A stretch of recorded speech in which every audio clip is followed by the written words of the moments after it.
नमस्कार। आज हम लोग बात करने वाले हैं कि किन कारणों ने पुर्तगालियों के विशाल सामुद्रिक साम्राज्य के पतन में महत्वपूर्ण भूमिका निभाई।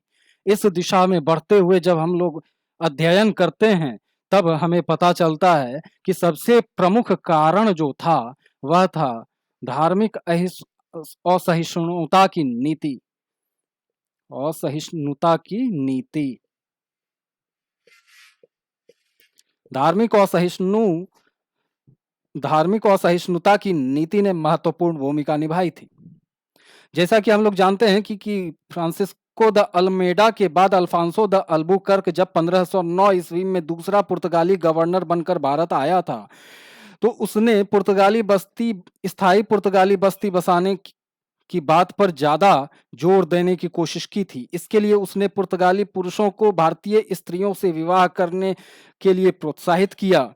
वह इसके पीछे भी एक कारण है कि मुसलमानों की आबादी बढ़ रही थी, जिसके कारण उनकी शक्ति में वृद्धि होती जा रही थी।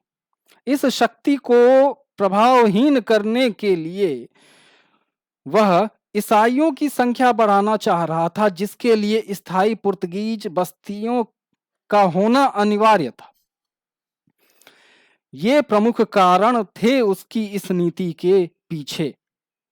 उसके बाद इसी नीति का अनुसरण कुछ दिनों के बाद जब नीनो दी कुन्हा आया, जिसने भारत के पूर्वी तट पर पुर्तगाली साम्राज्य का विस्तार करने की कोशिश की, उसने भी इस नीति का अनुसरण किया। इस प्रकार यह प्रक्रिया एक सिलसिलेवार तरीके से बढ़ती चली गई और बाद में यही पुर्तगालियों के पतन का भारत में प्रमुख कारण बना। आइए देखते हैं एक एक करके। अपने क्षेत्र में इन्होंने सती प्रथा पर प्रतिबंध लगाया।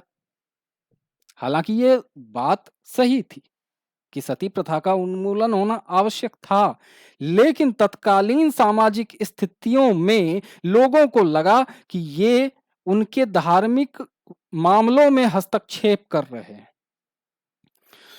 1500 इसकी पुष्टि इस बात से भी उनके मन में हो गई कि 1540 ईस्वी में गोवा में, 1573 ईस्वी में बारडे में और 1584 ईस्वी में सालसेट में सभी हिंदू मंदिर नष्ट कर दिए गए। 1542 ईस्वी में मार्टिन डिसूजा नामक पुर्तगाली गवर्नर के साथ जेवियर नामक ईसाई संत आए थे। इसके बाद ईसाई मिशनरियों का पुर्तगाल से भारत आगमन का सिलसिला चल पड़ा। इस बात का पता इस चीज से चलता है कि सिर्फ अकबर के दरबार में 3 जेसुइट मिशन गए थे। इसी क्रम में पुर्तगालियों को यह भ्रम भी हो गया था कि अकबर ईसाई धर्म स्वीकार करने के लिए तैयार हो चुके हैं। हालांकि इस बात का खंडन बाद में हो गया। तीसरी बात, 1560 ईस्वी में गोवा में ईसाई धार्मिक न्यायालय की स्थापना की गई। यह सिर्फ नाम के लिए न्याय का स्थल था, न्याय देने वाला स्थल था। वास्तविक रूप कुछ और था। जितने भी धार्मिक मामले हुआ करते थे पुर्तगालियों से संबंधित, उनको इसमें देखा जाता था और निर्णय एक तरफा तरीके से ईसाइयों के पक्ष में दिया जाता था। इस धार्मिक न्यायालय का यही उद्देश्य था। यहां पर ईसाई नीतियां अपनाई जाती थी और यह नीति इनकी सबसे बड़ी भूल साबित हो गई। क्योंकि भारत विविधताओं का देश है, विभिन्न धार्मिक संप्रदायों का देश है और यहाँ पर यह इतिहास भी इस बात की पुष्टि करता है कि किसी धर्म विशेष का पक्ष लेकर या किसी धर्म विशेष का समर्थन लेकर शासन करना संभव नहीं है। अकबर इसलिए यहाँ पर शासन करने में लंबे समय तक सफल हुए, क्योंकि वो इस बात को समझ चुके थे कि यह विभिन्न संप्रदायों का एक देश है, सम्मिलित स्वरूप है और यहाँ पर सभी धर्मों को समान तवज्जो देकर, समान प्राथमिकता देकर ही शासन करना संभव है। और शायद इसलिए उनका शासन इतने लंबे समय तक चला, लगभग 1556 ईस्वी से 1605 ईस्वी तक। ये तो धार्मिक कारण थे जिसके कारण भारत में विभिन्न शक्तियां एकजुट हो गईं, या यूं कहें कि इनकी इस नीति ने भारतीय शक्तियों को एकजुट होने के लिए प्रेरित कर दिया। राजनीतिक कारण भी महत्वपूर्ण भूमिका में थे।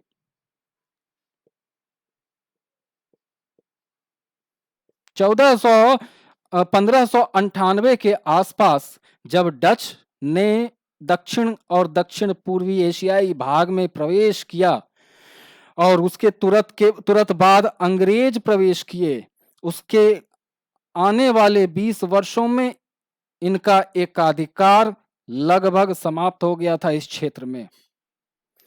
1595 तक तो एकाधिकार रहा इनका, लेकिन 1595 के बाद एकाधिकार में निरंतर कमी आती चली गई, जिसका परिणाम यह हुआ कि यहां से कहीं न कहीं ये प्रभावहीन होकर पुनः ब्राजील की तरफ उन्मुख हो गए, दक्षिण अमेरिका।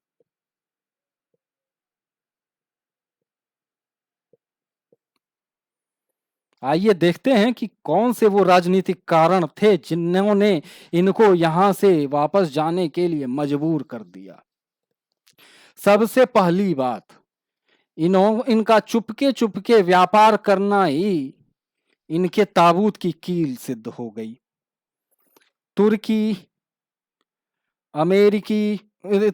ब्रिटिश और अरब तीनों इनके विरोध में एकजुट हो गए। डच सभी एकजुट होकर इनका विरोध करने लगे। 1538 में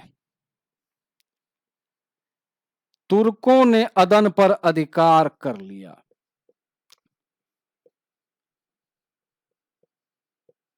यह वही अदन है जिसको लाल सागर के व्यापार की कुंजी कहा जाता था और जिस पर नियंत्रण स्थापित करने की कोशिश अल्बुकर्क ने की थी 1515 में, हालांकि वो सफल नहीं हो पाया।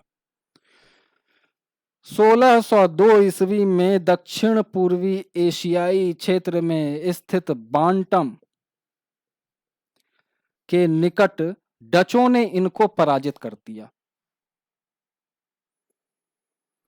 उसके बाद इनकी पराजय का एक दौर शुरू हुआ जो इनके पतन के बाद ही समाप्त हुआ। 1611 ईस्वी में सूरत के निकट एक स्थल था जिसका नाम था स्वाली। यहां पर अंग्रेजों ने इनको पराजित कर दिया।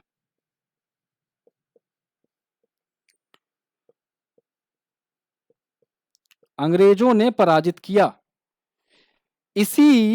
अंग्रेजों के इसी विजय से खुश होकर 1613 ईस्वी में सूरत में व्यापारिक कोठी खोलने की अनुमति जहांगीर ने दी थी, क्योंकि पहली बार तो 1608 ईस्वी में अंग्रेजों ने सूरत में व्यापारिक कोठी खोलने की कोशिश की थी, जिसकी अनुमति जहांगीर ने पहले दे भी दी थी।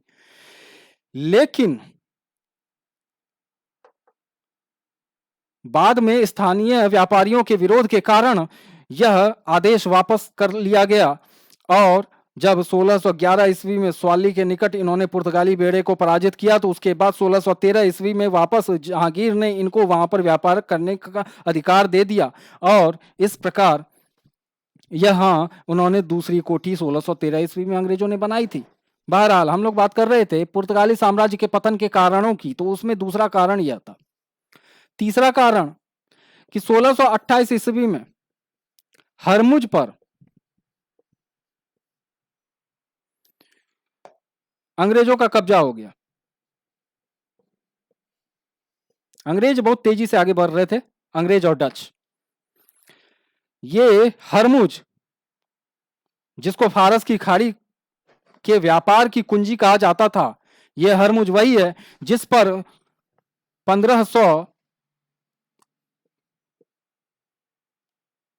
1515 ईस्वी में अल्बुकर्क ने अधिकार स्थापित किया था।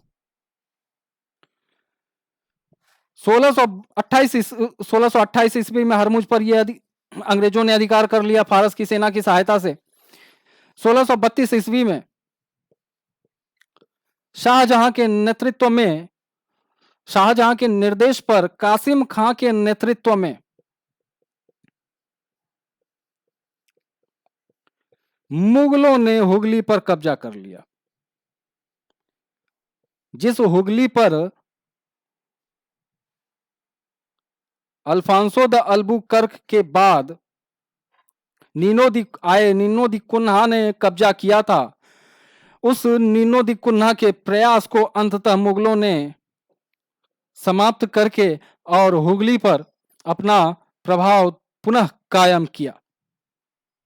1641 में मलक्का पर, 1658 में श्रीलंका सिलोन पर, 1662 में मालाबार तट के निकट स्थित पुर्तगाली दुर्गों पर डचों ने अधिकार कर लिया।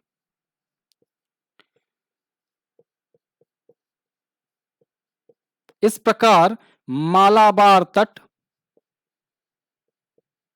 श्रीलंका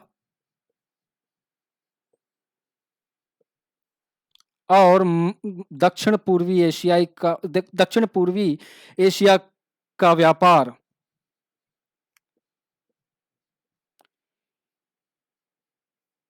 1662 जाते जाते इनके हाथों से निकल गया।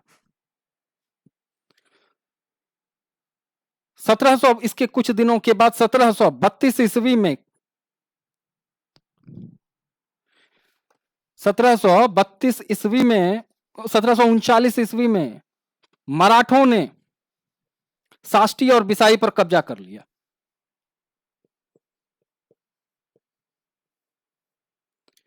मराठों ने कब्जा कर लिया। इस प्रकार इनका क्षेत्र काफी सीमित हो गया भारत में।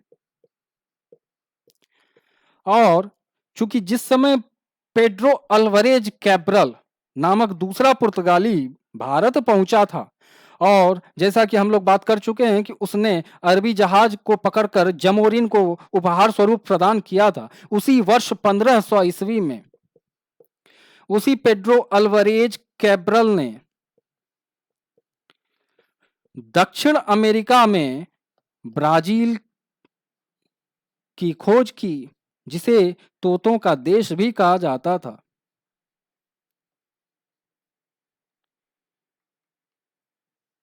तोतों का देश कहा जाता था। इन राजनीतिक पराजयों के बाद पुर्तगाली ब्राजील की तरफ उन्मुख हो गए और अपने व्यापार को पुनः पश्चिम की ओर विस्तार देना आरंभ कर दिया। इस प्रकार 1498 को वास्को डी गामा के द्वारा शुरू किए गए व्यापार का पतन इस प्रकार, इस तरीके से हो गया और कहीं न कहीं दक्षिण पूर्वी एशिया और दक्षिणी एशियाई क्षेत्र में वो प्रभावहीन हो गए।